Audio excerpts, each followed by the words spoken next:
प्रभु यीशु मसीह का धन्यवाद हो। मैं फिर से प्रभु यीशु मसीह के नाम से आपके सामने उपस्थित हुआ हूँ। आज का मेरा विषय है मसीह ने हमें पापों से छुड़ाया है। प्रकाशित वाक्य 1:5। जो हमसे प्रेम रखता है और जिसने अपने लहू के द्वारा हमें पाप से छुड़ाया है। अंग्रेजी भाषा में छुड़ाने शब्द के लिए वॉश्ड शब्द का उपयोग किया गया है, लेकिन वास्तव में यह सही शब्द लूज्ड है। क्या यह अद्भुत बात नहीं है? क्या आप आत्मिक समझ वाले लोग हैं? क्या आप इसे समझ गए? यह उसका अपना निज लहू ही था जिसने हमें पूरी तरह से हमारे पापों से मुक्त किया। यह कोई मानवीय लहू नहीं था, यह तो खुदा का ही लहू था। पतरस ने इसे मसीह का लहू कहा था, पौलुस ने इसे प्रभु का लहू और यीशु का लहू कहा था। ये कोई तीन व्यक्तित्व नहीं है, लेकिन एक ही व्यक्तित्व है। यहाँ पर फिर से वही अर्थात एक ही खुदा वाला प्रकाशन है। वह सर्वशक्तिमान खुदा नीचे आया और उसने एक कुंवारी से जन्म लेने के द्वारा स्वयं अपने लिए एक देह बनाई और उसके अंदर वास किया, ताकि वह खुदा का ही लहू हो जो हमें पूरी तरह से हमारे पापों से मुक्त करेगा और हमें स्वयं अपने सम्मुख महान अपार आनंद समेत प्रस्तुत करेगा। क्या आप इस प्रकार की प्रतिछाया पुराने नियम में देखना चाहेंगे? आइए हम वापस अदन की वाटिका में चलते हैं। जब महिमा में पहली खबर आती है कि पुत्र आदम नाश हो गया है, तो क्या खुदा ने किसी स्वर्गदूत को भेजा था? क्या उसने एक पुत्र को भेजा था? क्या उसने किसी ऐसे दूसरे को भेजा था जो हमारे ही जैसा था?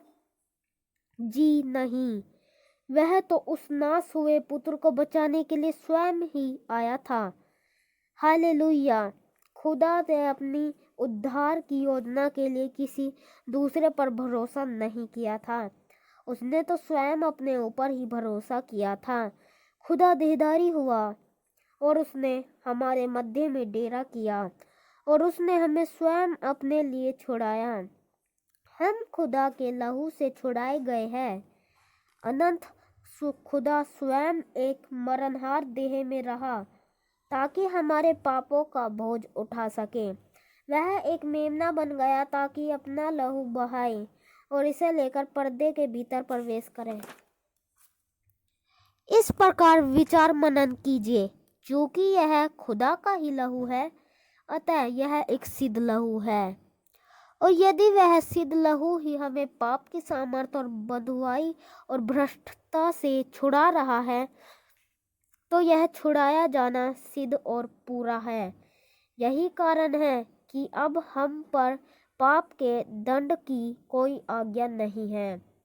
रोमियो 8:33-34 कहता है, खुदा के चुने हुए पर कौन दोष लगाएगा? यह तो खुदा ही है जो हमें धर्मी ठहराता है, जो बताता है कि हम धर्मी हैं। फिर कौन है जो दंड की आज्ञा देगा? मसीह वह है जो मर गया। यह ऐसा है, उसकी मृत्यु ने ही हमें लहू दिया। उस समय लहू ने ही तो हमें छुड़ाया है। अब हम पर कोई दंड की आज्ञा नहीं है। वह हो भी कैसे सकती है? ऐसा कुछ भी नहीं है जिसके लिए हम पर दंड की आज्ञा हो, क्योंकि उस लहू ने हमें पाप से छुड़ा लिया है। हम तो आजाद हैं, निर्दोष है। किसी मनुष्य की बात पर कान न लगाए, वरन वचन पर ही कान लगाए। आप तो मसीह की लहू से छुड़ाए गए हैं। अब आप फिर से रीति रिवाज और मतों, सिद्धांतों और संस्थाओं के द्वारा न बंधे। आप उनकी बातों पर कान लगाने के द्वारा पथभ्रष्ट न हो, जो वचन की शक्ति का इनकार करते हैं और इसका इनकार करते हैं कि यीशु बचाता है, चंगा करता है, पवित्र आत्मा और सामर्थ्य से भरता है। आप तो खुदा के छुड़ाए हुए जन हैं, उसके अपने निज लहू से छुड़ाए गए हैं। यदि आप अभी भी अपना विश्वास मतों, सिद्धांतों और नामधारी क्लीशाओं पर ही जमाए हुए हैं, तो इससे निश्चय है यह प्रमाणित होता है कि आपका वचन पर से विश्वास हटा हुआ है। प्रभु यीशु मसीह के नाम में धन्यवाद हो। आप सभी को प्रभु यीशु मसीह आशीष दे। धन्यवाद। कृपया इस चैनल को लाइक, शेयर, सब्सक्राइब करें। खुदा आपको बरकत दे। आमीन।